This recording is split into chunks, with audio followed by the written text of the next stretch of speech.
Okay, so I'm super happy to be here with my long-time friend and brother and mentor, Leo Burke, who is joining from Nitumba Island of Fiji. And so I'm really super grateful that you're with me to have this conversation, Leo. I'm just going to read a bio of yours so that people get a sense of what you've been up to in your journey and in your service. Leo Burke directs the Global Commons Initiative at the Mendoza College of Business. The Global Commons Initiative offers education both within Mendoza and in conjunction with outside partners.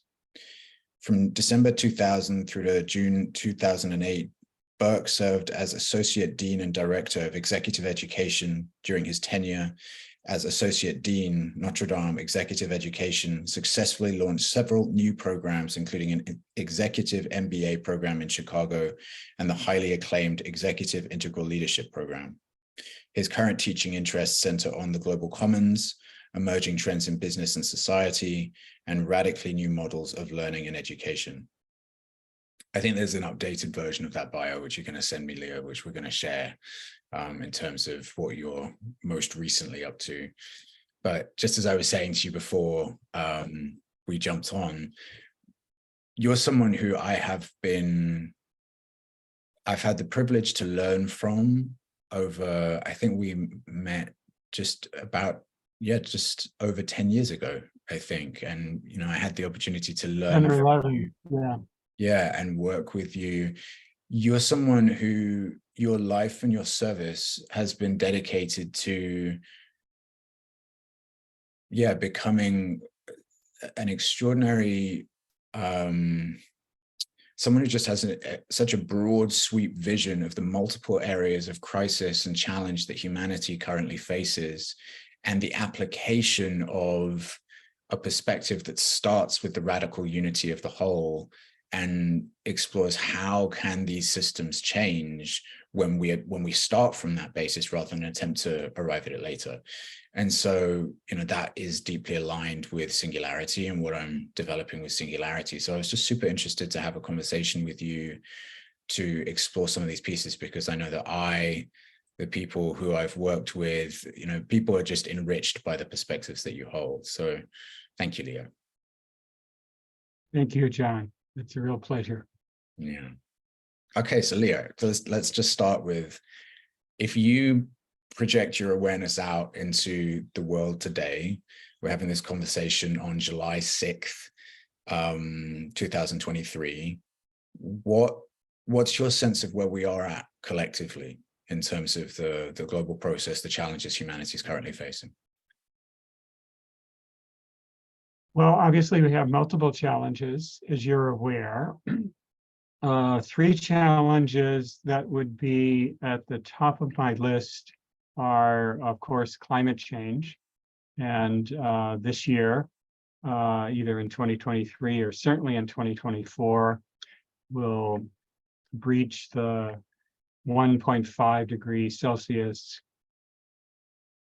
limit that we vowed to hold the line in Paris in 2015.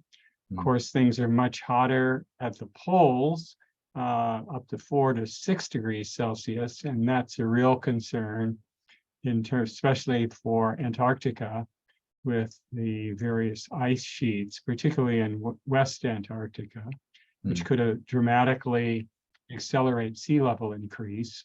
So for islands like the one I'm on and small island nations, that's a real challenge, but it would affect the entire world, food supply, the food chains, and really stemming from that is the issue of migration. It's pretty inevitable it is inevitable that we'll have migration on a scale that we've never seen before. And nation states are not effectively set up to receive people coming across their borders to, in some cases, overtake the populations that are there. So I'm concerned that we don't have governance structures that are fit for the era that we're entering, both in terms of dealing, we've never been able to deal with the global issue of climate change in a really effective orientation that really speaks to the reality in which we participate, which is inherently unitive. We haven't learned to do that yet. And when you add migration on top of that, it becomes a real challenge. So there could be lots of suffering.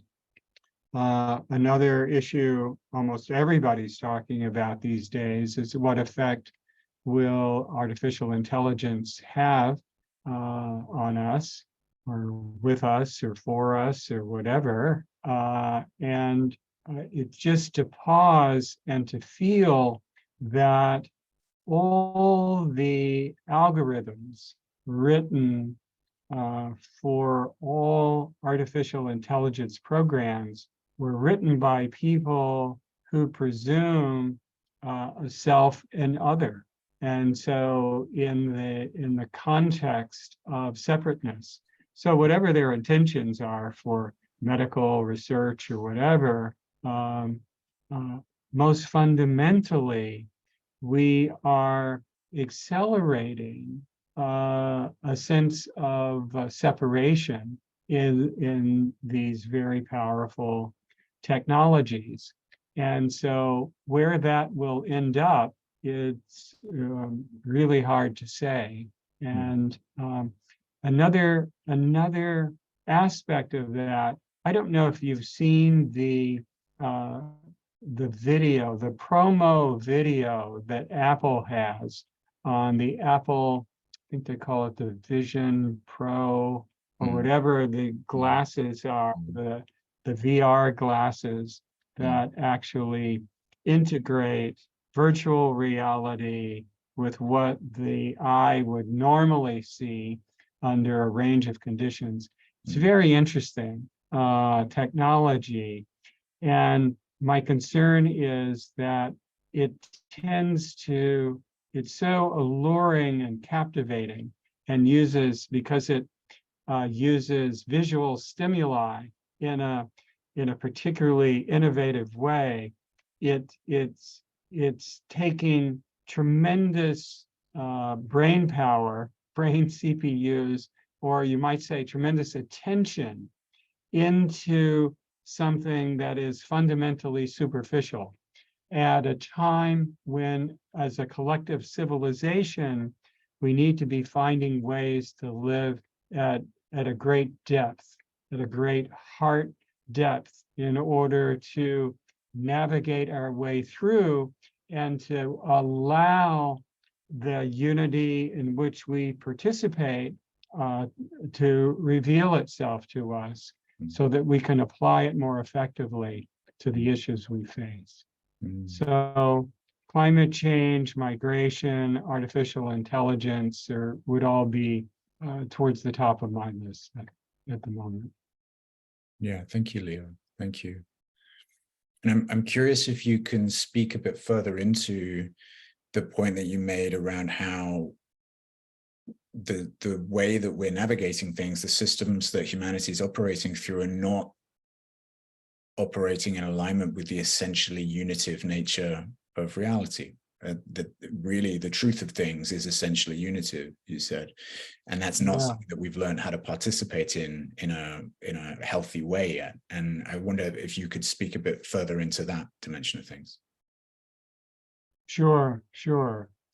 Well, all of our major institutions, so if you take governance and certainly the concept of the nation state, going back to the 17th century, where Westphalia is one marker, not the only one, but one marker that started to combine this concept of nations and states together, and look at other kinds of institutions, particularly global trade and global finance. If you just stick with those three for a minute, they all arose at various points in our history that had that were predicated on certain assumptions about the world and the way the world is. And as you very well know, the way the world seems is not the way the world is, that there is a reality in which we participate, whether we know it or not, that fundamentally is beyond the conceptual mind that overlays reality with abstract presumptions of separation. And as a result, we get into all kinds of trouble. The other species don't have this problem. You know, they live in a more perceptual environment and are able to relax a lot more about what's going on. It's fundamentally important that we somehow shift this. We shift economies, the way economies are structured, and the way wealth aggregates, capital aggregates upward. And so there are a few who benefit at the cost of the many who don't. And that's not sustainable or healthy or justifiable. The nation state model and the various forms of governance, whether they are so-called totalitarian, so-called democratic, just don't foster people's highest aspirations for what life could be, and how we might be able to actually live beyond these imposed tribal boundaries in a way that would enable peace, you know, simple peace. And so this is critical. And, you know, it's very interesting, Jon. What year were you born? 1982. 1982. Yeah, so it's interesting just to look at what's happened with human population and the stress that has placed on all of these systems, governance systems, food systems, health systems.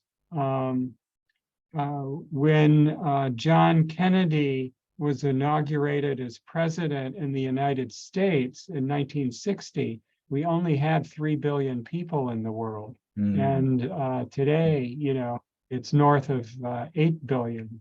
And so the pressure that we're facing, the use of energy and carbon emissions as a result are it's not sustainable. It's just not going to work out, going to work out. So we need a new approach altogether. And there are some people, the hopeful thing about the work you're doing is some people actually intuit this. They have some tacit sense of something greater than the locked in kind of materialistic orientation that what we see is all there is. And so we need to kind of maximize our personal gain. Some people see through that as being empty and hollow, and really are thirsty for a deeper vision of what is possible, of what reality actually is. And you mentioned a very important point, that the unity that we're speaking of is the current reality. It's the always already reality. So it's not some nirvana that's achieved at the end of a long lifetime of ascetical practices, but to allow for this today what is actually the case is indeed possible. And so how does this kind of open up? And we see little examples of this happening.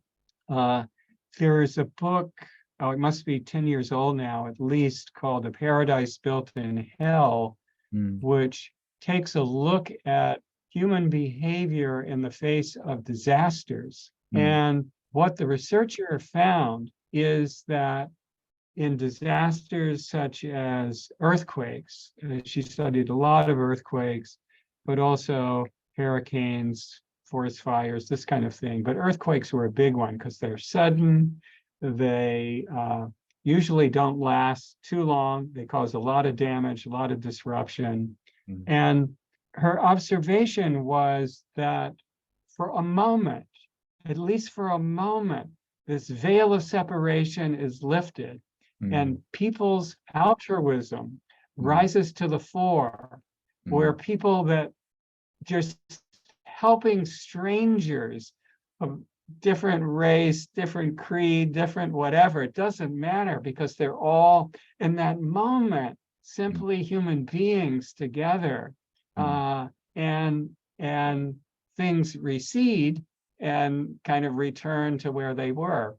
This was also reported after 9/11, that something opened up, at least for a moment, where people could participate in a different understanding of who they were with their fellow human beings.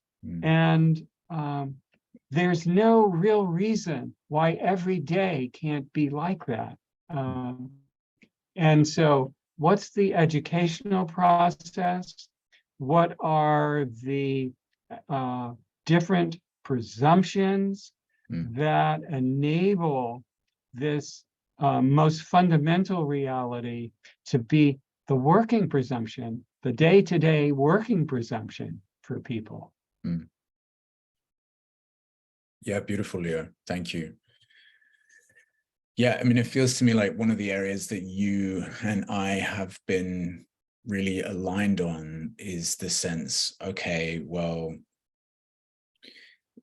the furthest reaches of human exploration and potential have been revealing for a very long time, cross-culturally, across the world, the unity that's already here. And, you know, that's spoken of in basically all spiritual traditions and pathways of transformation. No tradition has a monopoly on that reality. There is something deeply unitive as the basis of things, which they generally all point to.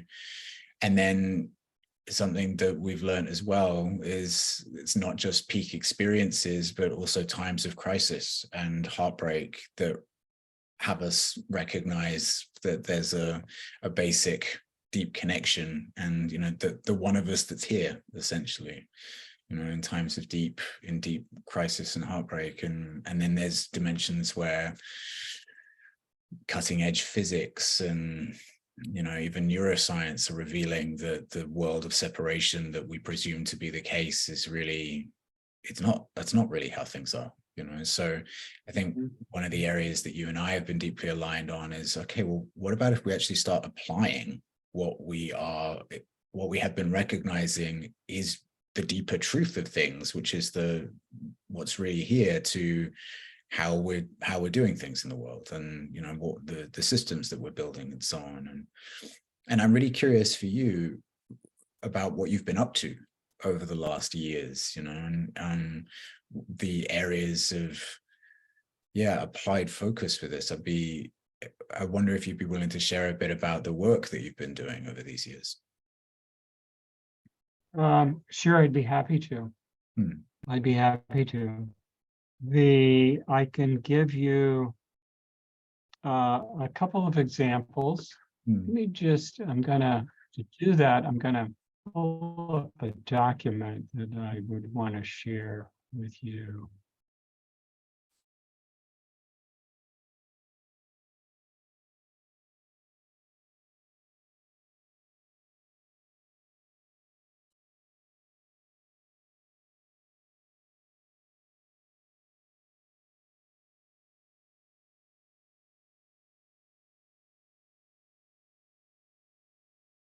The one thing we did, I'm retired now from Notre Dame.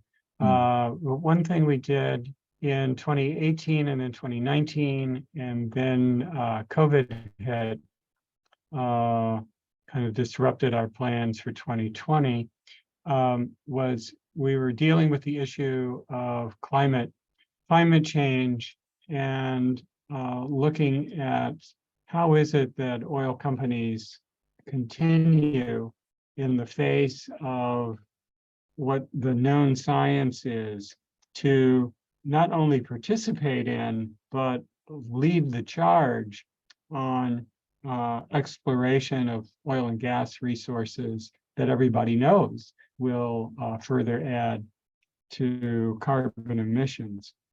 And so we took a lot of work, but we're able to convene all the major CEOs of oil and gas companies of what are called international oil and gas companies, which are different than national oil and gas companies that, like Saudi Arabia has a national company, Russia has a national company, but the others, the international companies, are brand names you would recognize, like Shell and BP and Exxon and Chevron and Total and so forth. And so we were able to bring all these CEOs into the room at the Vatican with the largest asset managers in the world. So the companies that managed billions and billions of dollars who invested in these oil companies. And the largest, what are called asset owners, which are pension funds, the largest in the world. So we have the largest pension funds, the largest asset managers like BlackRock and State Street and Vanguard, and the largest oil companies in the world for dialogue about how can this happen? How can this go on? And at a certain point in the proceedings, Pope Francis was a participant in this. And it's so very interesting. And the second year we did it, we were able to work through, it took months of negotiating, work through a process whereby all these CEOs signed statements relative to both carbon pricing and climate-related financial disclosures, which seems maybe a little technical, but it's a pretty big deal. And at the end of the statements that they signed, so all of these CEOs, there were a couple of sentences that I think are noteworthy. It says, undeniably, the Earth is a single system and humanity is a single whole. This requires a new level of cooperative leadership, trust building, and commitment. We embrace this challenge. And there was and again, it was sort of like an earthquake. For a moment, everybody was on board with this. By the time COVID happened, the world got topsy-turvy. And then with the Ukraine war and all kinds of concerns about energy independence relative to that and Russia's supply of energy, things continue to kind of spin in the wrong direction and haven't rightened themselves yet. But there was something so interesting about a process that was beginning to open up something. And one CEO of a very large oil company that you would know wrote and said he had never been to a meeting that had such a spiritual quality to it in his entire career. And so he was really touched by that. And there was another CEO, also an oil guy, who retired after the second meeting, and someone was interviewing him. He had a long and within the context of his job, a outstanding career. And the interviewer asked him what the highlight of his career was. And he said it was talking to Pope Francis at this meeting. And so that was interesting. That was interesting. The so it felt like a kind of intervention was happening that hasn't succeeded yet in terms of lasting change, but there again was a moment of a new kind of consciousness. And at that meeting, there was a former CEO, then I'll give you another example, a former CEO who, oil and gas, who asked a question at one point in the meeting. He said, how many of you believe that we have the technology available today to keep global warming below 2 degrees increase of 2 degrees Celsius? And 100% of the people in the room raised their hands, 100%. And then, because there is incredible technology available today. And this was, even 5 years ago. And then he said, okay, and how many of you think that will actually do it, that will keep global warming below 2 degrees C? Only one person in the room raised their hand. And then there was this sort of stunned silence that these people that are so powerful, make so much money. I mean, one guy in the room is making $100,000 a day, I mean, just enormously powerful people realized that everything they had accumulated in terms of knowledge and power was not going to be applied in a way that would actually help the planet, but it was going to harm the planet.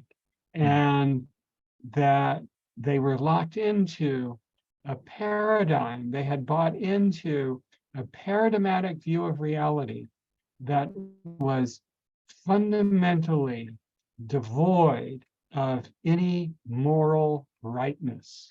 And there was something they realized they weren't seeing, because in that moment of realizing the world wasn't going to stay below 2 degrees, they weren't CEOs, just for a moment. They weren't CEOs, they were just human beings. And they had kids, and some of them had grandkids, and the whole thing's going down and on their watch. And so it's interesting what it's going to actually require. And that's why I think it's an interesting experiment with singularity to see if enough pressure can be brought from enough people for the everybody all at once process to really make a difference. A second example I can give you is, as you know, I'm living in Fiji and Adi Da's Hermitage Island in Fiji, and I'm also helping start something called the Adi Da Institute, which takes a look at the legacy of Adi Da's wisdom, including his wisdom to the world. Recently, in conjunction with several other smart people, including Bob Anderson, whom you've already interviewed, we held a gathering in London that you know about, where we brought together older leaders, intergenerationally, older leaders and younger leaders, to consider global issues based on this unitive principle and what, as you know, Adi Da calls prior unity, which is the unity that exists prior to any overlays that we might put on it. The native unity, you could say.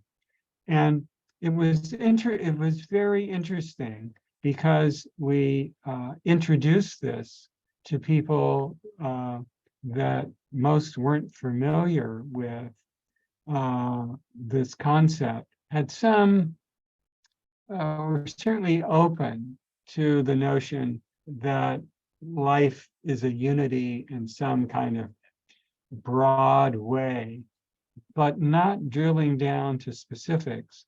And we were able to have a series of conversations that allowed people to touch this inherent unity, at least tacitly, to touch it, to feel it, to be lived by it, to be breathed by it, at least within the context of this workshop, moments within the context of this workshop. And it was very meaningful for many people, and they have, several have continued what they call sanctuary calls to come back together periodically to not just relive a memory, but to invoke this presence of our native state in a way that enlivens what they do, their various services to humanity. Most are activists in one form or another. And recently, someone who you know, Adrian Wagner, who was one of the facilitators at the London meeting, organized an online event, I'm going to say seminar, whatever, was 3 hours, of looking at artificial intelligence and prior unity. And there were all kinds of people, not a lot, but 17 or 18, who for the first time were being educated in even what this meant, but but again, there were processes in the workshop to allow people to feel this. And then we talked about the real challenges that AI presents in so many ways. And it was very interesting that at the end, as people were checking out, they were saying how just the exercises they went through to feel this unitive principle, you might say, or unitive reality, this characteristic of reality, which is unitive and inherently benign, that it enabled them to engage on this difficult issue of artificial intelligence beyond the kind of fear and hype and bewilderment that the popular press is approaching this, that there was a restedness, there was a clarity, there was the space of something deeper and more meaningful. So I think what's really important as we go forward, there have to be experiential offerings that enable people to feel the inherency of this unitive reality, and on that basis continue to foster that through their own meditative practices or whatever they would do to gain equanimity, and then to remain in dialogue that if we were making those assumptions, how would we address policy? How would our policies be different at a governmental level? And as you know, Adi Da has, a deceptively simple formula that is very demanding. Cooperation plus tolerance equals peace. This matter of sustaining cooperation sounds trivial in one sense, but it's utterly transformative. There have been studies of countries that have shared waterways, that there's a river, usually a river or a major lake like Lake Victoria, that countries share in terms of their borders. And when there are agreements, cooperative agreements, whether they are formal treaties or agreements, you might say, that are more commons-based around the shared use of that water.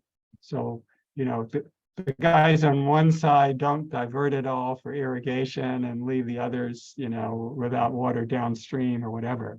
Whenever there are shared agreements, those countries don't go to war with each other. And so this matter of cooperation has spillover effects. And the extent to which we learn to cooperate collectively in groups that might not normally interact together, but we have shared interests, whether it's a river system or climate or dealing with hundreds of thousands of prospective immigrants coming in, cooperating together, then something can happen that is a cut above our normal point of view reality, the normal point of view prism that we live in. And you might be aware of the research done on citizens' assemblies of pulling together people like juries to study policy issues.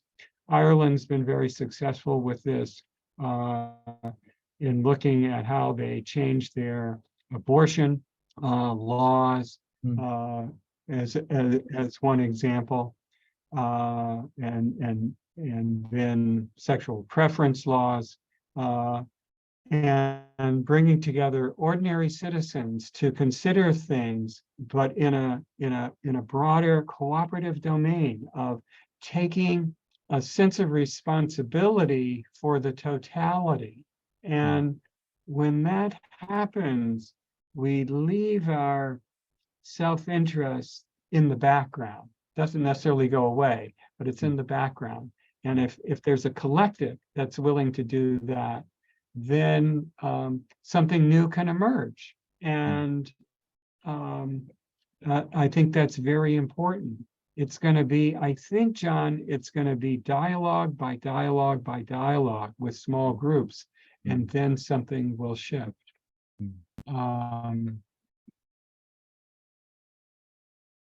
I don't know if I told you the story, but once I was meeting for a day, he was consulting to a group that I was working with, a man named Willis Harmon. He's a very eminent guy and died many years ago now. He was the first director of the Institute of Noetic Sciences in the West Coast of California.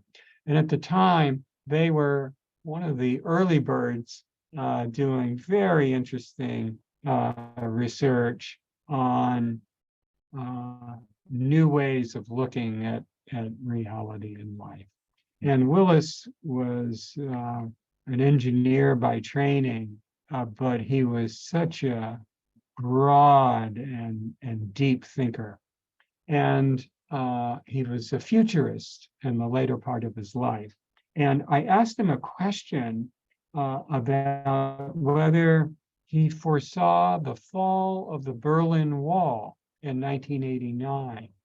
And he said, oh, of course he saw that. And, as early as 1984, he knew that wall was coming down. And said, that's really interesting, 1984, how did you know that?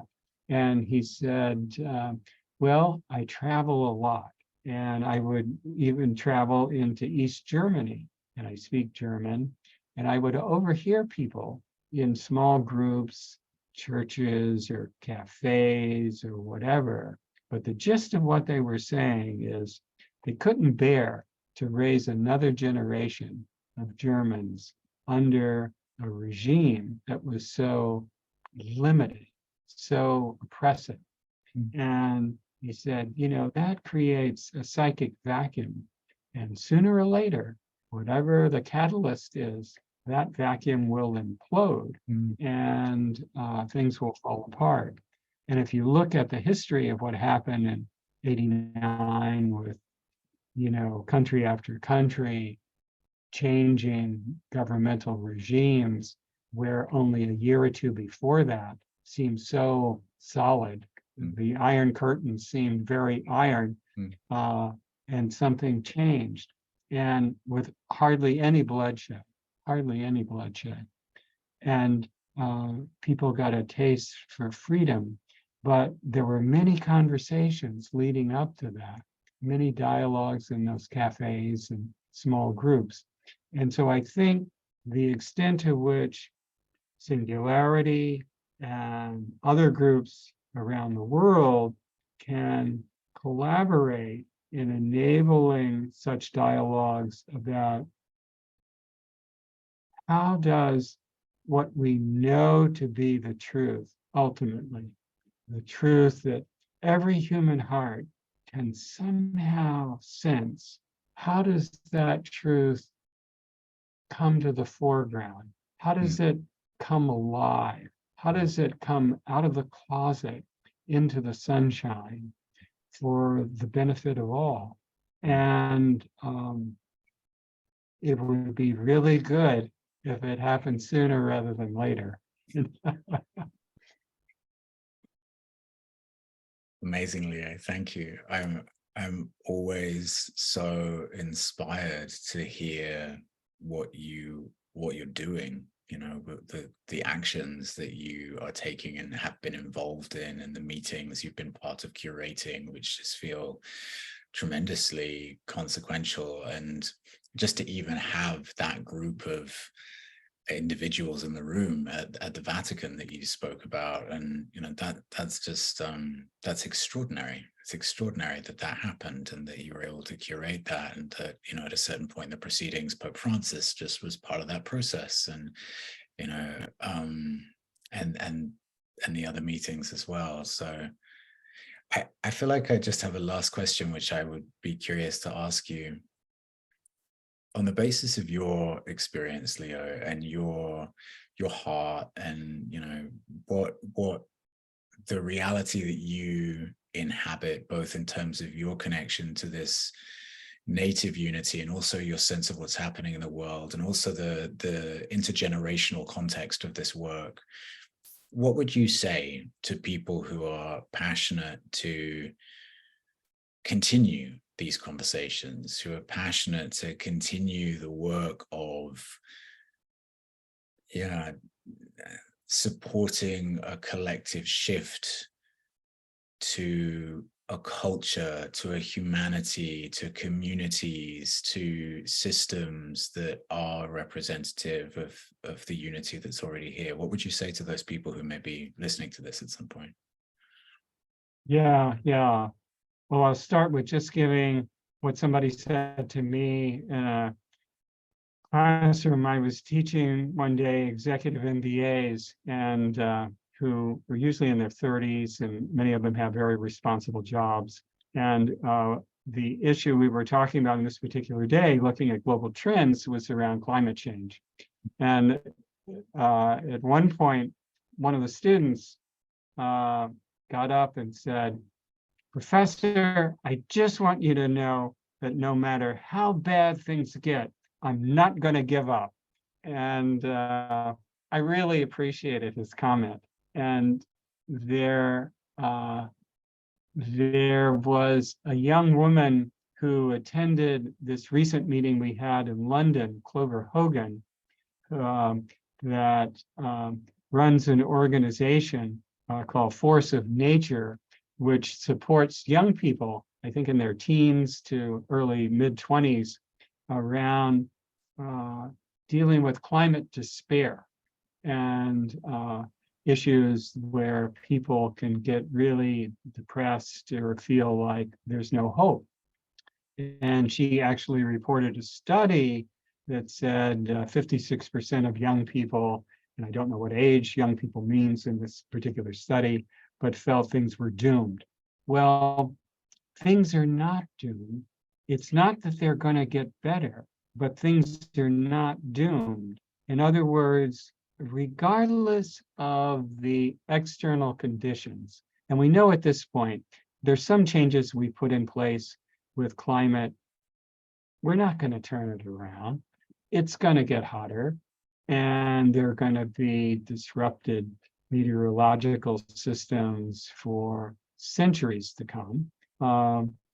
But it doesn't mean the entire species is going to become extinct.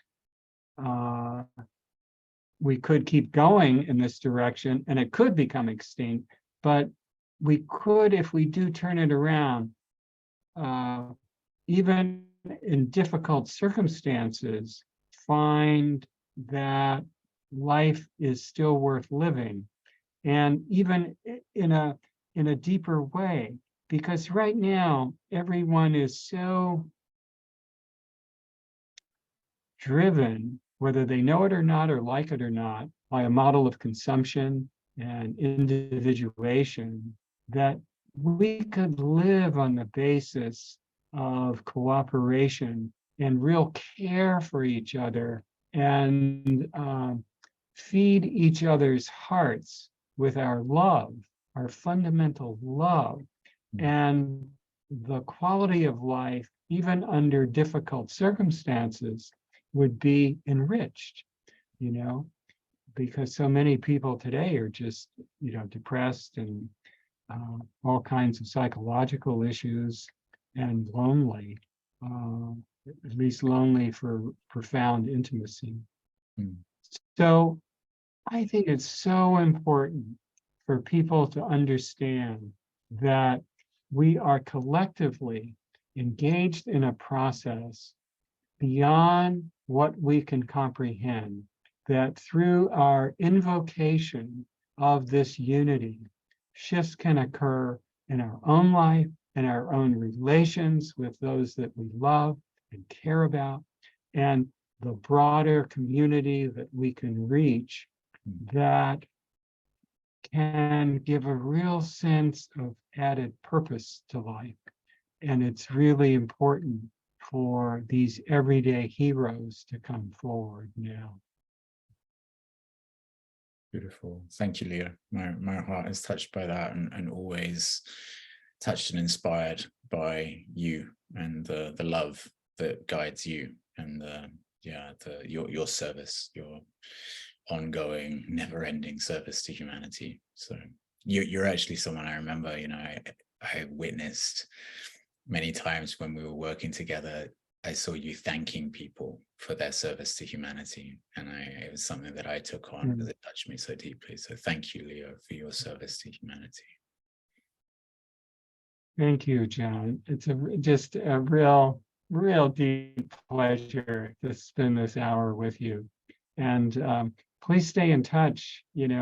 I'll try to keep up with how Singularity unfolds, and really feel this is a very interesting opportunity. And I think the timing is right. I agree with you. Okay, brother. Thank you. I will just close our recording here.